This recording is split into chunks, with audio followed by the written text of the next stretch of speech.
la sholata liman lam yaqra bi Fatihah, bi Fatihatil kitab. Tesah salat lamun teu maca Fatihah. Babacaan Quran, babacaan Quran ieu adalah henteu diwajibkeun wajib ain, tapi Fatihah mah fardu ain. Apabila teu bisa maca Fatihah bakal dituntut jaga dia yaumul kiamah. Saurang kudu bisa baca Fatihah dengan fasih. Usahakeun sapaseh-pasehna.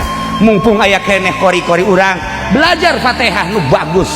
Timiti bismillahirrahmanirrahim sab'ul masani, 7 ayat anu terulang-ulang ulah datang ka teu bisa Fatihah, sebab alat komunikasi munajat antara urang jeung Allah adalah Fatihah.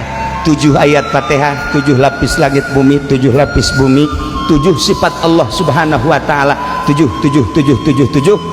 ayat penjelasan anak. Ternyata horenganan dengan 7 etalah urang bisa hampang awak mun dijabarkan sifat Allah tina kudrat iradat ilmu hayat sama basar dan sampai ke hayat.